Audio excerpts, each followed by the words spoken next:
ত্রিস্তরীয় পঞ্চায়েত ব্যবস্থার ভাবে আজ সকাল থেকে শুরু হয়েছে পঞ্চায়েত নির্বাচন, অর্থাৎ ডিলিমিটেশনের পর প্রথমবার পঞ্চায়েত নির্বাচন 2025 অনুষ্ঠিত হচ্ছে। আজ সকাল থেকেই এক উৎসবমুখর পরিবেশের সৃষ্টি হয়েছে গোটা রাজ্যে, অর্থাৎ রাজ্যের 14টি জেলায় আজ শুরু হয়েছে প্রথম পর্যায়ের নির্বাচন। আমি এই মুহূর্তে নিলামবাজারে রয়েছি, নিলামবাজারের দৃশ্য সহকর্মী এই মুহূর্তে তুলে ধরার চেষ্টা করবো, যেহেতু সকাল থেকেই পুরুষ এবং মহিলা নিজেদের ভোটাধিকার সাব্যস্ত করার জন্য আজ সকাল থেকে এসে উপস্থিত হয়েছেন। কেননা আগামী 5 বছর অর্থাৎ পঞ্চায়েত রাজ ব্যবস্থার মাধ্যমে দেশের উন্নয়ন সম্ভব হয়, পঞ্চায়েত রাজ ব্যবস্থার মাধ্যমে গ্রামীণ উন্নয়ন সম্ভব হয়, পঞ্চায়েত রাজ উন্নয়নের ব্যবস্থার ভাবে দেশের আভ্যন্তরীণ উন্নয়ন সম্ভব হয়। এইসব উন্নয়নের জন্য সরকার কিন্তু পঞ্চায়েত রাজ ব্যবস্থা জোরদার করার লক্ষ্যে কিন্তু কাজ করে যাচ্ছে।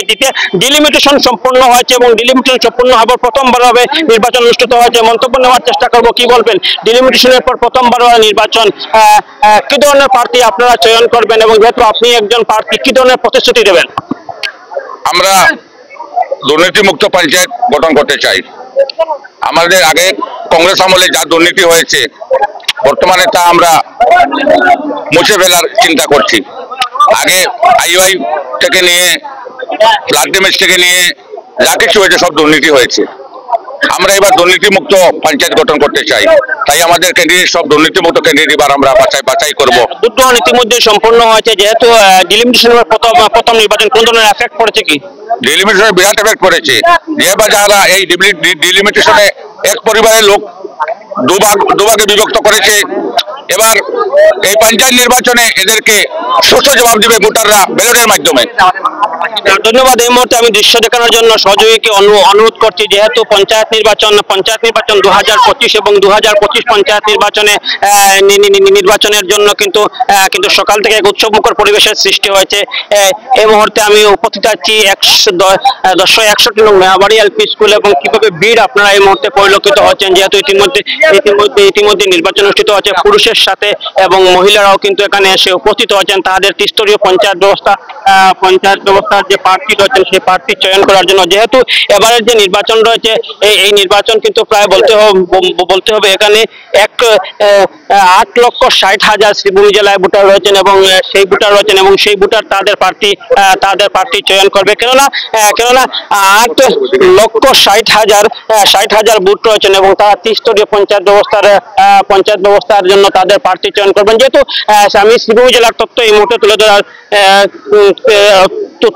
ধরার চেষ্টা করবো, কেননা এই শ্রীভূমি জেলায় ইতিমধ্যে আপনারা জানেন পাতারকান্দি সমষ্টিতে 2 জন জেলা পরিষদ বিনা প্রতিদ্বন্দ্বিতা সদস্য নির্বাচিত হয়েছেন এবং যার ফলে জেডপিসি 8/0টা জেডপিসি থাকা শ্রীভূমি জেলায় এবার 14টাতে নির্বাচন অনুষ্ঠিত হচ্ছে এবং উত্তর করিমগঞ্জ এবং দক্ষিণ করিমগঞ্জে 32 জন প্রার্থী রয়েছেন এবং পাতারকান্দিতে রয়েছেন 6 জন এবং রামকৃষ্ণগড়ে রয়েছেন 9 জন।